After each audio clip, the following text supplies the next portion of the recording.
La vidéo de la bataille d'Irkan sur la plateforme YouTube a fait le buzz, attirant des millions de vues et générant une somme colossale sur son compte en une seule nuit. Dans la pièce sombre, la lumière bleue tamisée de sa montre connectée éclairait le visage d'Irkan, révélant ses yeux écarquillés d'étonnement alors qu'il fixait le milliard de wands affichés. « Qu'est-ce que c'est que ça ?» s'exclama-t-il, la voix pleine de confusion. Un instant de plus et il aurait succombé à la tentation.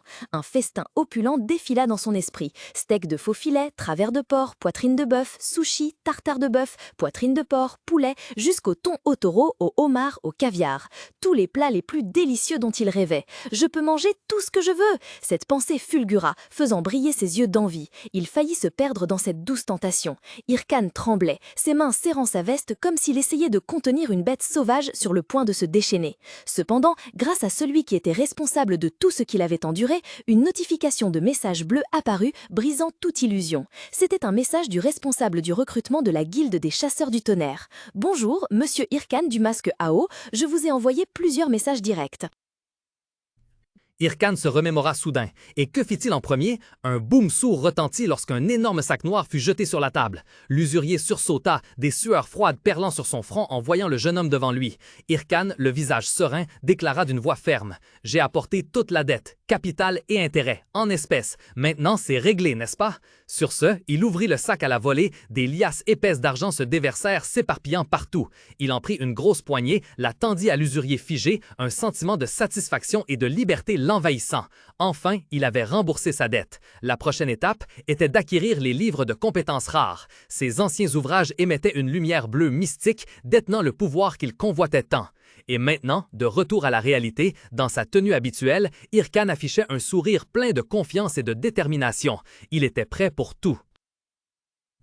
Les larmes coulaient à flots, Irkan affalé contre un tronc d'arbre, hurlant de désespoir. Encore fauché. Juste en dessous, une fenêtre système apparut froidement, confirmant l'amère vérité. Solde 01. Ces soldats squelettes ne pouvaient que regarder, inclinant leur crâne vide comme s'ils tentaient de comprendre la douleur de leur maître. Au milieu d'un terrain vague jonché de rochers, Irkan s'assit lourdement, poussant un soupir accablé. Ces soldats squelettes se tenaient silencieusement autour de lui. Oh, je pensais m'y être préparé, mais voir le solde du compte fait toujours si mal.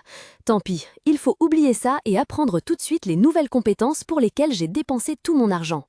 Chassant sa détresse, un sourire froid et déterminé apparut de nouveau sur les lèvres d'Irkan. Deux anciens livres de magie surgirent de l'air, flottant devant lui et émettant une mystérieuse énergie. Sans la moindre hésitation, il tendit la main, plaquant sa paume sur la couverture du livre le plus ancien. Immédiatement, une éclatante lumière bleue jaillit du livre, engloutissant son bras. L'énergie magique déferla dans le corps d'Irkan et une notification système apparut, marquant le résultat de son douloureux investissement.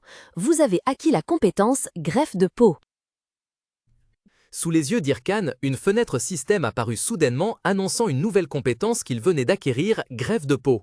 C'était une compétence passive de rang F, capable d'augmenter la défense en attachant des reliques de monstres à la peau. Il parcourut la description, un sourire froid et plein d'enthousiasme se dessinant sur ses lèvres en lisant la mention d'amélioration de la défense. Irkan pensa en lui-même « Ah, ça augmente ma défense, je dois l'essayer tout de suite !» Au milieu du paysage montagneux accidenté, il tendit la main. Une corne de guerrier squelette, incurvée et émettant une douce lumière bleu-azur, flottait au-dessus de sa paume. Au même instant, un autre panneau de notification apparut avec la question « Voulez-vous utiliser la corne de guerrier squelette pour vous renforcer ?» Oui, Irkan confirma résolument. Immédiatement, un flux d'énergie bleue éclatante jaillit, enveloppant tout son corps. La lumière était si intense qu'elle donnait à ses cheveux blancs une lueur bleue mystérieuse. Une fois l'énergie complètement absorbée, le système annonça à nouveau « Irkan a absorbé l'essence du guerrier squelette, défense plus 5 ». Le flux lumineux disparut. Irkan remonta sa capuche, pensif. Il leva la main, de petites étincelles électriques bleues crépitant encore autour de ses doigts. Son regard se posa sur son arme. La corne s'était parfaitement fondue dans la poignée de l'épée, formant une nouvelle partie du manche émettant une faible lueur magique. Sans hésitation, Irkan brandit son épée et se tailla la main pour tester. Irkan était assis sur un rocher, un sourire jubilatoire aux lèvres, la voix pleine d'assurance. « Je suis parfaitement bien. L'effet est bien meilleur que ce que j'avais imaginé. » Sans un instant de repos, il bondit, les yeux pétillants d'excitation. « D'accord, au suivant !» Irkan tendit résolument la main vers l'avant, l'appliquant sur un objet flottant émettant une lumière bleue magique. Un puissant flux d'énergie jaillit et un message apparut devant lui. « Vous avez acquis la compétence Malédiction de la paresse. » La nouvelle compétence est une malédiction qui ralentit le mouvement de la cible, mais son efficacité et sa durée diminuent pour les ennemis plus grands et plus puissants. Irkan, le menton appuyé, réfléchit profondément. Les ralentir, hein? Un petit soldat squelette se tenant à proximité le regarda curieusement, inclinant son crâne vide comme s'il attendait un ordre. Le regard de Irkan s'illumina soudain d'une idée. Immédiatement, une aura magique violette sombre se répandit, enveloppant tous ses subordonnés squelettiques. Les squelettes, y compris le mage squelette, furent submergés par cette étrange énergie. Témoin de cette scène, un sourire satisfait apparut sur les lèvres de Irkan. Excellent, cela pourrait être très utile au combat. Irkan pensa, sa main serrant le livre de compétences qui brillait d'une lueur bleue irréelle, c'est donc ça la compétence finale. Dès que la notification système confirmant l'apprentissage de la compétence invocation de golem apparut, un sourire satisfait et froid traversa son visage. C'est la compétence la plus difficile à obtenir et celle que je désire le plus. Au cœur du canyon désertique et rocailleux, Irkan se tenait avec son fidèle bataillon de squelettes et de mages squelettes. Soudain, le sol sous leurs pieds commença à trembler violemment. Des fissures s'ouvrirent comme des toiles d'araignée sur le sol stérile, puis, brusquement, d'innombrables fragments de terre et de roches furent projetés dans les airs dans un rugissement assourdissant. Sous la pluie de débris rocheux, Irkan leva la tête, un sourire confiant aux lèvres tandis que les pierres en lévitation commençaient à se rassembler. Il déclara avec satisfaction « J'ai enfin réussi à l'invoquer, un golem !» Des fragments de terre et de roches en lévitation désordonnée, une forme colossale prit progressivement corps. De larges rochers s'assemblèrent pour former un corps robuste, créant un géant de pierre imposant, grand et majestueux, dont l'ombre recouvrait Irkan et ses soldats squelettiques. Irkan regarda le golem immobile au loin, ne pouvant cacher son excitation. « Kia, un nécromancien sans golem n'est rien !» s'exclama Irkan, le ton plein de fierté. « Regardez sa taille, il est plus fiable que n'importe quel tank ici !» Un sourire froid et arrogant se dessina sur les lèvres d'Irkan alors qu'il attrapait son col. De plus, il ordonna d'une voix forte « Golem, mode copie !» Immédiatement, l'énorme bloc de pierre devant lui commença à trembler violemment. Des fissures apparurent sur toute sa surface, révélant une source d'énergie bleue éclatante de l'intérieur. Des éclairs bleus commencèrent à danser, enveloppant à la fois Irkan et la créature invoquée. L'énergie jaillit d'Irkan et l'énorme golem l'imita, son corps de pierre émettant des flux électriques similaires. Alors que la lumière bleue éblouissante les enveloppait tous les deux, Irkan expliqua avec une expression triomphante « Il a un mode copie où je peux synchroniser mes mouvements avec le golem. » Derrière lui, le géant de pierre s'était complètement éveillé, se tenant debout comme un dieu de la guerre, prêt à obéir à chaque geste de son maître. Le poing de Irkan se serra, enveloppé d'une aura magique bleu éclatant. Il déclara avec assurance, un sourire acéré, et en combinant la force du golem avec mes mouvements, cela peut atteindre une efficacité absurde. Sur ces mots, il s'élança vers l'avant, assonnant un puissant coup de poing dans les airs en guise de démonstration. Cependant, au milieu du terrain vague, sous le ciel bleu clair, le golem géant restait immobile, l'œil de son noyau énergétique clignotant avec indifférence. L'assurance sur le visage de Irkan disparut, remplacée par une consternation extrême alors qu'il fixait l'appareil à son poignet. Il balbutia paniqué. « Quoi ? Pourquoi ça ne marche pas ? Un bug ? Une erreur système ?» Debout derrière, les guerriers squelettes se regardèrent confus, quelques-uns portant leurs mains à leur bouche béante de surprise, semblant s'efforcer de retenir un rire face au contretemps inattendu de leur maître. Pendant que Irkan luttait encore avec le problème technique, le golem se mit soudainement en mouvement. Irkan manifestait une évidente incrédulité et déception. Il marmonna pour lui-même « Ne me dis pas que c'est sa vitesse maximale !» Soudain, la déception d'Irkan éclata en un rire fou. Il abaissa la capuche de son sweatshirt, le visage baigné de larmes de rire. « Ha ha, qu'est-ce que je vais faire maintenant ?» Sa fureur impuissante explosa enfin. Il se prit la tête à deux mains, hurlant, des larmes inondant son visage déformé par la rage, son cri résonnant à travers la vallée. « Ce jeu débile et arnaqueur !» La scène sombra peu à peu dans l'obscurité. Dans un autre espace, une salle de réunion virtuelle sombre et solennelle, les projections holographiques bleues des membres de haut rang étaient assises autour d'une longue table en forme de U. La voix de Hatch retentit, calme et digne. « Je crois que tout le monde est là. Pouvons-nous commencer la réunion ?» Dans la vaste salle de réunion virtuelle, les hologrammes des illustres chefs de guilde apparurent, baignés d'une lueur bleu pâle. Nergal, le convocateur de la réunion, était assis solennellement sur sa chaise et dit « Merci à tous d'avoir pris le temps de venir malgré vos occupations. » Immédiatement, le rire joyeux de Matador Chèvre retentit, brisant l'atmosphère solennelle. Les bras croisés sur sa poitrine, vêtu d'une chemise hawaïenne bariolée, il esquissa un sourire narquois. Ah, que des visages familiers! Assis en face, Burg, le menton appuyé, le visage plein de réflexion et de scepticisme, ne fit qu'un marmonnement. Pendant ce temps, Cyr restait silencieusement dans un coin, le regard baissé, l'air froid et distant, sans dire un mot. Burg balaya du regard la pièce vide et prit la parole, le ton quelque peu sarcastique. On invite 29 personnes et seulement 4 viennent, un taux de participation impressionnant.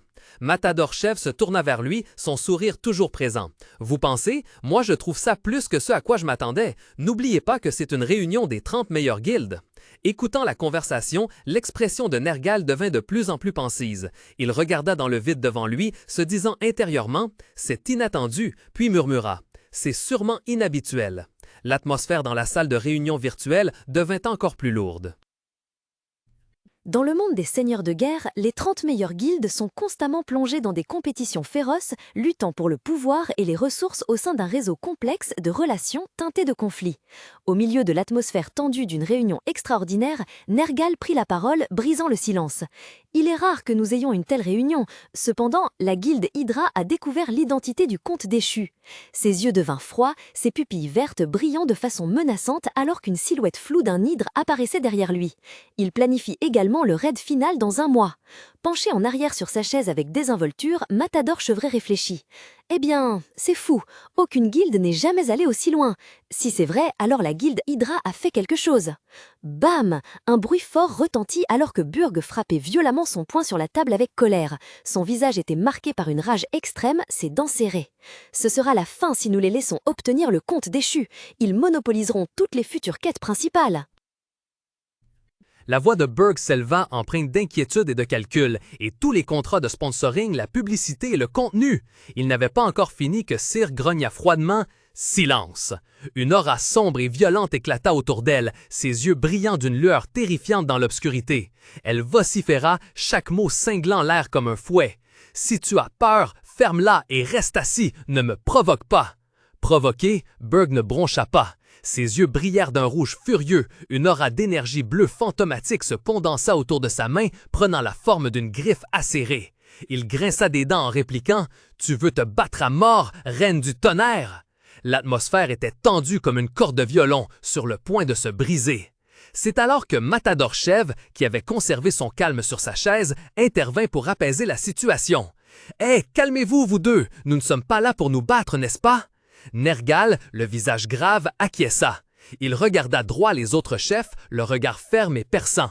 Il a raison, si nous nous battons, cela ne profitera qu'à la guilde Hydra. Et c'est pourquoi je propose à tout le monde de former une alliance anti-Hydra. La voix de Nergal résonna. Les 4 guildes réunies aujourd'hui s'engagent à ne pas s'affronter jusqu'à la fin de la quête du comte déchu. Nous partagerons également toute information concernant le comte déchu. Y a-t-il des objections? Son regard balaya les autres membres. Matador Chev, le plus puissant des guerriers, afficha un certain mécontentement.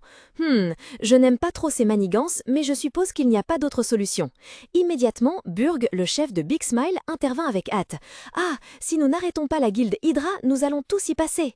Au milieu des discussions, Cyr restait silencieuse, ses yeux bleus fixant le vide, comme si elle calculait quelque chose de profond.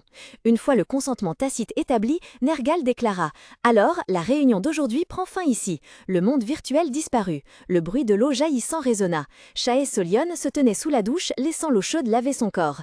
Elle passa sa main dans ses cheveux noirs trempés, des gouttes coulant le long de son dos nu. Même si elle avait quitté le monde du jeu, son esprit restait lourde de pensées sur l'alliance nouvellement formée et les défis à venir. Le jet froid de la douche tombait à flot, mais il ne pouvait laver le sentiment d'humiliation qui submergeait l'esprit de Shae Seolion. Elle baissa la tête, ses longs cheveux noirs trempés, laissant les gouttes couler sur ses épaules. L'échec était d'une telle amertume. Elle marmonna avec amertume. Même le boss du premier chapitre, nous n'avons pas pu le vaincre seul. Nous avons dû nous allier à d'autres guildes. Mais pour l'instant, il n'y a rien à faire. Sa main se tendit pour fermer résolument le robinet de la douche. Le silence s'abattit soudain. Seul le clapotis de l'eau sur le carrelage froid persistait. restait. Elle sortit de la salle de bain, saisit une serviette immaculée et frotta vigoureusement ses cheveux. Ses yeux brillèrent d'une détermination nouvelle. S'ils atteignent le compte déchu avant nous, c'est fini. Il est temps de rester inactif et d'attendre la prochaine opportunité. Revêtant son peignoir, elle saisit son téléphone. Le désappointement avait disparu de son visage, remplacé par la froideur et l'autorité d'un leader. Ses doigts glissèrent rapidement sur l'écran, elle porta le téléphone à son oreille et donna des ordres d'une voix ferme, sans la moindre hésitation. Ordonnez à tous les membres de la guilde de surveiller attentivement la guilde Hydra et de signaler tout mouvement suspect. Les yeux de Chécilion brillèrent d'une détermination inébranlable. Elle fixa l'appareil de communication, sa voix ferme et autoritaire. Le comte corrompu sera nôtre, coûte que coûte.